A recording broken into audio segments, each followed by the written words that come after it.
So we're recording. Hello, Poly 347. I'm here with a special guest, Dr. Debra Thompson, who is an associate professor of political science at McGill University, the Harvard of the North.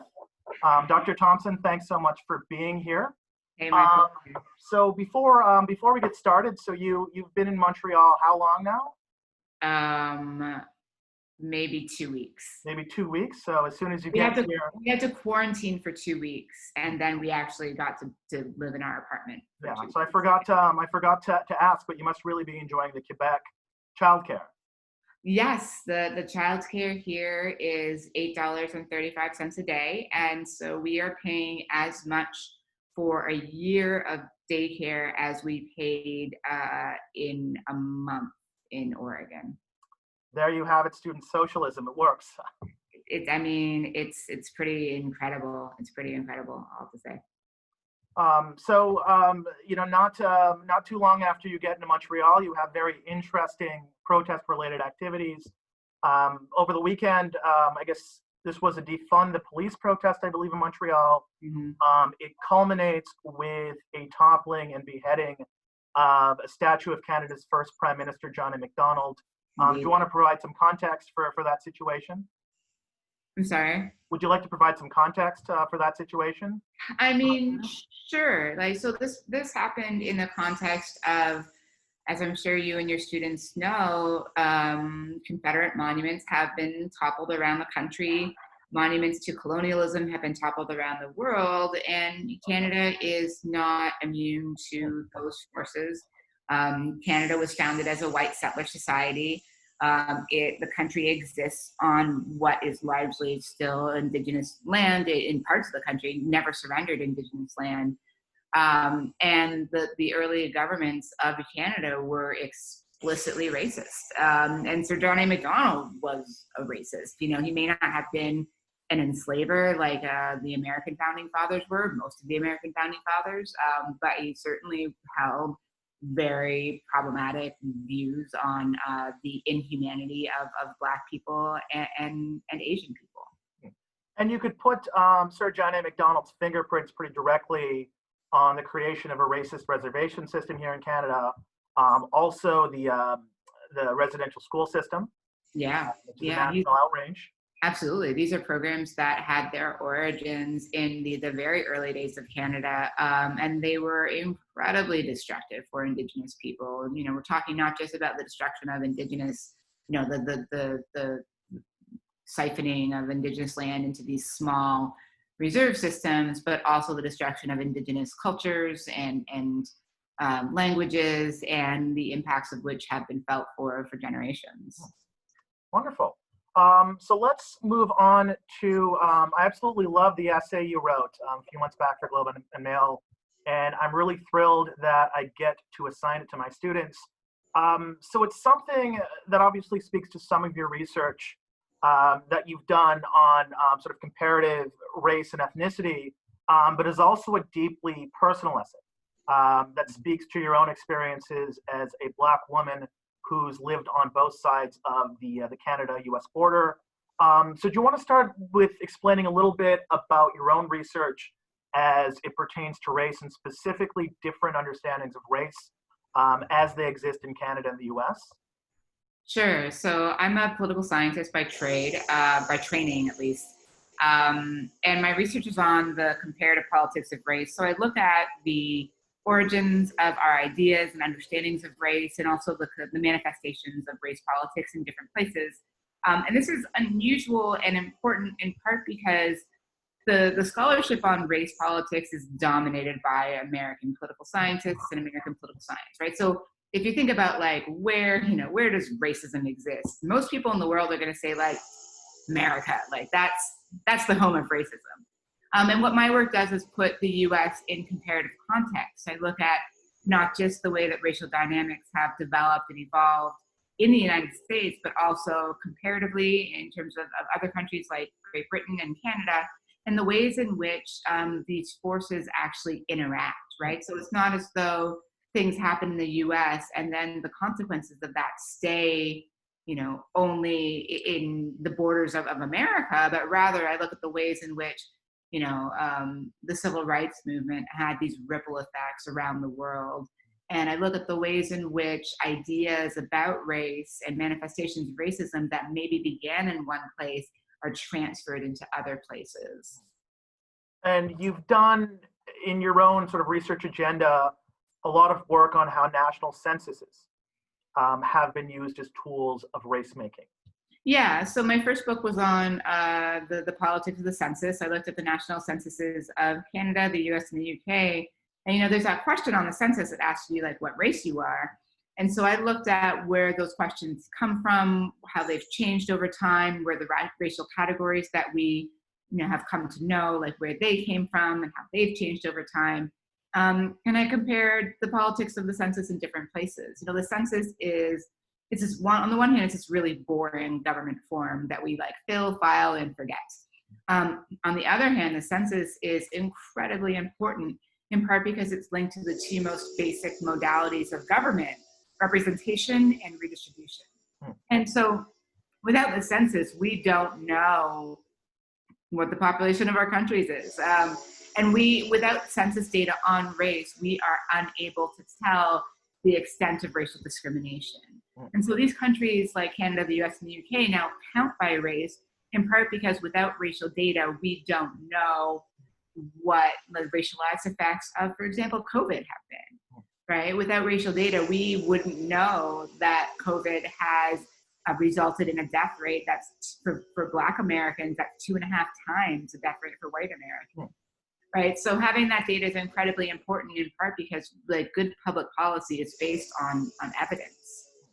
So it's interesting you mentioned sort of the data collection and analysis part of this. When you talk about different structural inequities surrounding race, you mentioned in the case of Canada, and as it pertains to COVID in particular, bad data. Yeah. So people have always been much more hesitant to collect racial data in Canada. The infrastructure isn't quite as developed or extensive as it is in the US. So for example, our universities don't collect racial data. Most of them don't. There isn't a lot of health data that we can access on that pertains to race. Police departments collect racial data, but they are not really cool with telling you how they do it. And in the US, like, oh my gosh, in the US, like everybody wants to know what your race is. Like I remember when my daughter was born, 2 days after she was born, the doctor's office wanted us to fill out her race on a form. And that doesn't happen in Canada to the same extent. But what this means is that in Canada, we don't have good racial data. So we don't know, we can't say anything about the racialized effects of COVID because we just don't have the data to be able to make the case that this is hitting communities of color hardest, which frankly, like I think that all the evidence that we do have points to the fact that it is. Which gets to me at what I thought was the really big point of your essay, and that you have more of a structural type of racism in the United States, that it has in very clear and very undeniable ways permeated every major social and economic and political institution in society. But in Canada, you talk of a more insidious and plausibly deniable type of racism that you personally encountered. Yeah. So racism let me start with racism in the US. So racism in the US is, I write in the essay, embedded into literally every facet of social life. Housing, finance, law and order, criminal justice. Finance, like the place of public parks, like the school funding system, the lack of universal health care, the location of highways, everything has been tinged. Where grocery stores are, you can go on and on. Where grocery stores are, like gentrification, like the creation of the suburbs. I could go on, like literally every facet of social life has come about in and through racial dynamics in the US. And in Canada, that is not necessarily the case because, this is really important, Canada had a white-only immigration policy in place until 1967. So Canada deracialized its immigration policy in 1967, and the demographics of the country didn't really change for 20 years, right? And so if you look at the 1981 census, Canada is 96% white in 1981, right? compare that to the US, where there's always been 12, 13% of the population identifying as African American, right? By contrast, in 1981, like there's like less than 1% of the population is Black, right? 1% of the population is Indigenous. And those demographics don't change until the 90s. So what that means is that when Canada was putting the architecture of social policy into place, it was by and for a white electorate. So when Canada was designing its highway system, there weren't any like ethnic enclaves to destroy because like, the country was white, right? When Canada was putting into place its system of universal health care, it was white people paying for the health care of other white people, right? So a lot of the circumstances under which America chose particular policies or chose to not pursue particular policies, and here I'm thinking about policies that pertain to the welfare state, right? So, you know, universal health care, a robust system of education, maternity leave, parental leave, right? When the US made the choices to not pursue those particular kinds of policies, there were racial logics at play. And in Canada, because the country was so white, those logics weren't at play in the same way, right? And so as a result, the racism that does absolutely exist in Canadian society is much more subversive, much more insidious, much harder to name, much harder to identify, again, in part because we don't have racial data. And also because like Canadians really are in denial about the realities of racism in the country. One of the things you have to understand for people who are watching this from Kentucky is that Canadian national identity has always been formulated in relation to America, right? Like it's really hard to have a country that lives next to this cultural behemoth and has so many cultural similarities, including language, including system of government, including liberal traditions, right? It's hard to live next to the US and not be overshadowed by it. And so for most of Canadian history, Canadian national identity has been defined as being not American.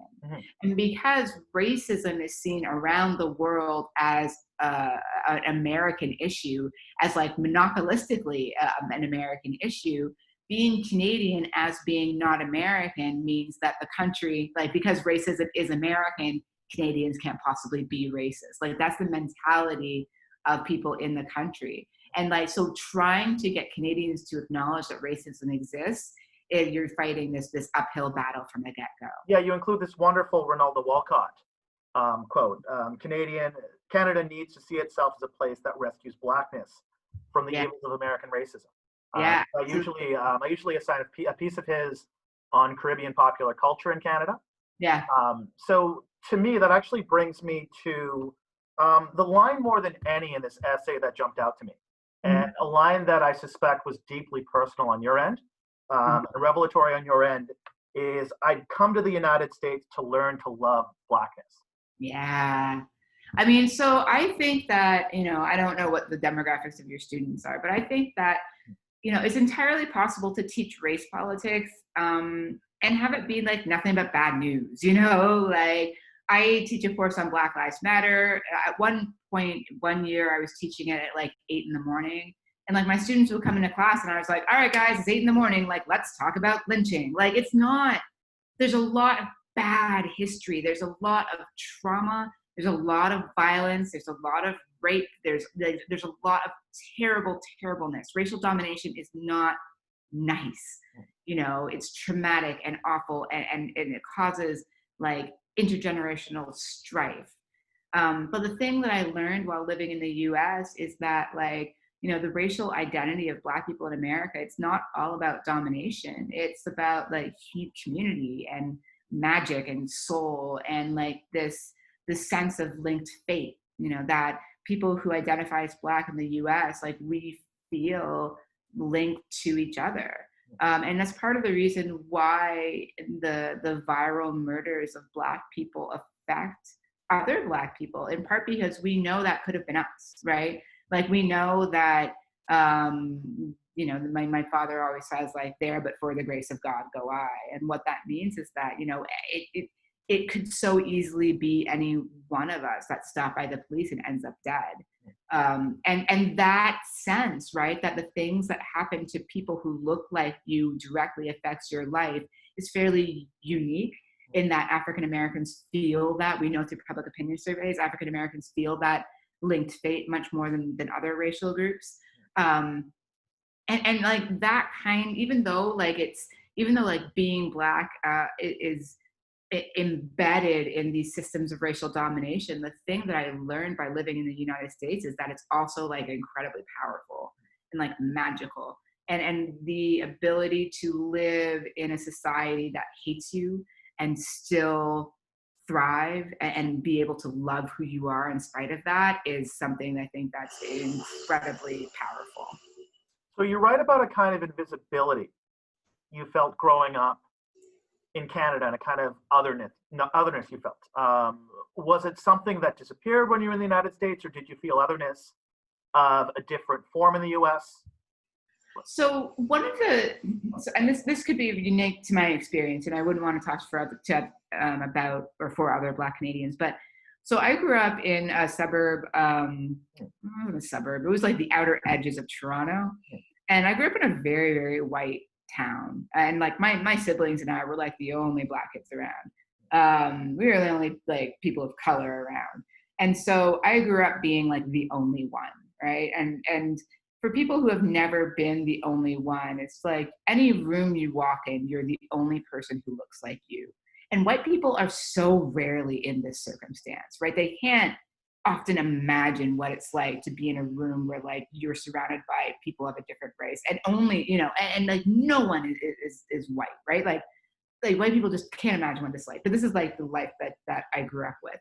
And coming to the US was like, I remember like being at a conference, like the National Conference of Black Political Scientists, and like being like, this is the most Black people I've been around that I'm not related to in my life, right?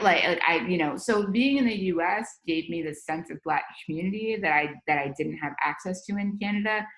Bear in mind, like the demographics of Canada have changed substantially, especially since I was a kid. Like I said, like I was, I'm 40. Like I grew up in the 80s and 90s, and Canada was still a really white place. And even the place where like my parents still live, as the demographics have changed dramatically. But for me, being in the US and having access to like Black culture, being in a Black community, having enough people to actually form a community was really different. And it was incredible. It was great. Chicago's often the boogeyman, especially of this administration, but Chicago is amazing. It's the greatest city. New Yorkers might disagree, but it really is a special place. Yeah, I would agree. Not the pizza though.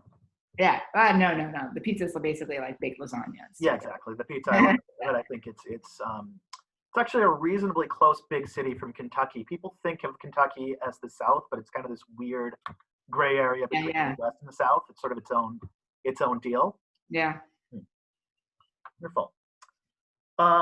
So we have kind of a very obvious role that race plays in the American national narrative. Slavery obviously being America's original sin.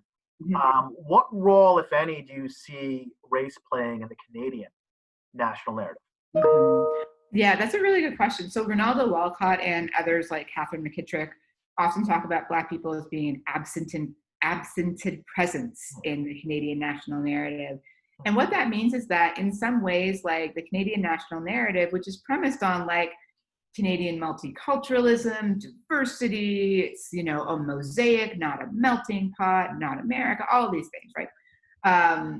So the Canadian national narrative depends on Black people at the same time it renders them absent, right? So like it requires like this narrative of being the last stop on the Underground Railroad, the place that Black Americans fled to find freedom and citizenship, and yet the narrative denies that there was ever institutionalized systemic racism in Canada, and we know there was. Like, look, like the last residential school closed in 1994, right? The last racially segregated school closed in like 73. That was like years after Brown v. Board of Education, right? So like all of these things that we have that existed in the US also existed in Canada, just often, instead of being explicitly laid out in law. For example, in the US, there were anti-miscegenation laws in 41 out of the 50 states, right? Laws that prohibited interracial marriage. Instead of that being present in Canadian provinces. Instead, you had bureaucrats that wouldn't sign marriage licenses. So it's the same effect. It's just sneakier, right? Because on paper it looks like there's no racism, but in practice there of course is. And that narrative, I'm glad we're kind of circling this towards the end, because that narrative, I think, clumsily groups all Black Canadians with immigrants. So you talked about in a few cases, one thing I've noticed since moving to the United States is nobody here asks me where I'm really from. Yeah. That narrative we tell ourselves in Canada denies the existence of Black Canadians at the moment of Confederation. It denies the existence of places like Africville, Nova Scotia, and sort of Black slaves and the descendants of Black slaves playing a role in Canadian history from the outset of Canada becoming a confederation. Yeah, absolutely. Even so Canadian national identity was premised for a really long time on, what we call the two founding nations, right? The English and the French. And I think that Indigenous people in Canada have often used, they do use the terminology of being First Nations in part to disrupt that lexicon, right? So we can talk all we want about the two founding nations, but Indigenous people are really the First Nations that were here on this territory, right? And so, Canadian national identity is, certainly premised on, to a lesser extent than the U.S., I think, premised on the idea that we're a nation of immigrants. It's not quite as strong as that we're all immigrants thing that you get in the U.S. in part because it can't be, because Indigenous people are I think more mobilized and have gotten they've caught national attention much more frequently in Canada than the U.S. But yeah, the idea of the national identity being made up of, mostly white people, and that anyone who's non-white in this country is recent, right? Has recently arrived, in some ways that's very, very, that's true again. But the reason that's true is because Canada had a white-only immigration policy for 100 years, right?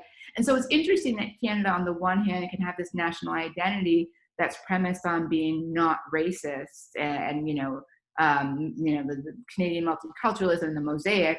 On the other hand, can formulate all non-white immigrants as being recent immigrants, but only because it was racist. It's this catch-22. So you talked a little bit about Canada's demographics changing a bit from when you and I were growing up. And at this point, there are a decent number of Black people in Canada, but a large Caribbean diaspora. And Toronto, quite interestingly, has, I would say it has an image of being one of the more visibly Caribbean cities in North America. You can think of Caravana. In previous semesters, I've assigned a piece that explains why Drake, despite not having any Caribbean ancestry himself, he sometimes raps in a heavy Jamaican accent and he utilizes patois. Sure. How would you say that sort of specifically Caribbean Black identity has manifested in Canada since you and I were growing up? And has that changed the character of what it means to be Black in Canada? I think so. I think so. The interesting thing, since we were growing up, so the Black population has increased incredibly, right? It went from being less than 0.5% of the Canadian population to 3.5%, which is millions of people, right? So it's substantial. And again, this all happened because of changes in the immigration laws. So when you think about Black immigration in Canada, you have to think about it in terms of these three main waves. So the first wave was the Loyalists, who fought against the American revolutionaries. They fought for the British during the American Revolution, and of course lost, right? And so after that, they were expelled to Canada and settled largely in Nova Scotia and also some around Ontario in the 18th century. The second wave are the refugees, and that's the family, this my descendants, right? Cornelius Thompson and the refugees from American slavery who escaped and stayed in southwestern Ontario. And third is this newer wave of immigrants, mostly from the Caribbean, but also from Africa, right? And so the interesting thing is that those three waves don't necessarily identify in the same way and don't necessarily get along, right? You know, my dad used to say that if you saw someone who was Black in Toronto in the 1960s, like chances are you were related to them because there were so few people at the time. And so these newer waves of Black immigration have changed the character of Blackness in Canada, and in ways that like kind of the older waves like aren't necessarily cool with, right? So there's a lot more like, because there wasn't that like African American like real sense of identity that's born out of the shared trauma, right? This is like a significant part of the population. Ethnicity and nationality has often played a much stronger role in defining Canadian Blackness. Wonderful. So I promised I would take up 20 minutes of your time. I've taken up half an hour of your time. Yeah. So I think we'll leave it at that. I'll stop recording. You mind sticking around for a little bit though? Sure.